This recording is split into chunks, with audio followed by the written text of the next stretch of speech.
በኢትዮጵያ ግንቦት 24 2018 ዓመተ ምህረት የሚካሄደው ሰባተኛው ጠቅላላ ምርጫ እየተቃረበ ነው። የጅማ ከተማ ነዋሪዎችም በወሰዱት የምርጫ ካርድ ለሀገር ይበጃል ያሉትን ፓርቲ ለመምረጥ መዘጋጀታቸውን ተናግረዋል። የምርጫ ካርድ ወስጄ ምርጫ ለመምረጥ እኔ የሚበጀኝን ለመምረጥ ዝግጅቴን ጨርሻለሁ።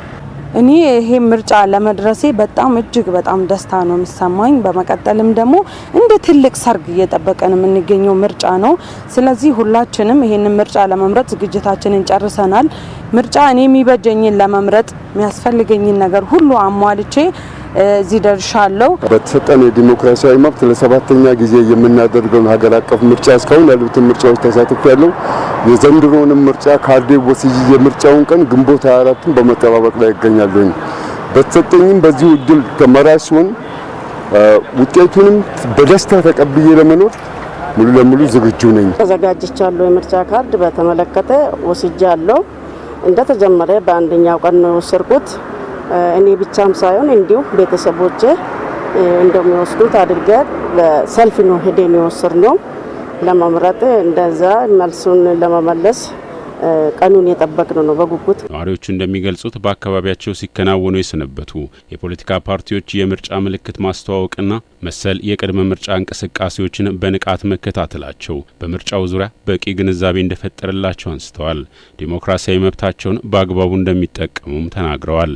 ምርጫው ምንጊዜም ያላወቀውን በማሳወቅ በተለያዩ ፕሮግራሞች የተለያዩ እንደየቀበሌዎች በየቀበሌዎች ሁሉ የቡና ፕሮግራም ምልክትን የማሳወቅን ስለ ምርጫ የሚደረጉትን ቅስቀሳዎች በሙሉ ላይ ተሳትፈን በጥሩ ሁኔታ ህዝቡን በቂ ትምህርት አግኝቶበት ለምርጫ ሁሉም ራሱን አዘጋጅቶ ነው ያለው። አሁን የምርጫውን ቀን በጉጉት እየጠበቅን ነው። ውጤቱንም በደስታ ለመቀበል በጉጉት እየጠበቅን ነው። ይሄ ምርጫ ደግሞ ለየት የሚያደርገው በመብት የምትፈልገውን እንድትመርጥ የዲሞክራሲያዊ የሆነ ምርጫ ነውና ያንን መምረጥ የምትችሉ 18 ዓመት የሞላቸው ሰዎች ሁሉ መሳተፍ የምትችሉት ምርጫ ነው።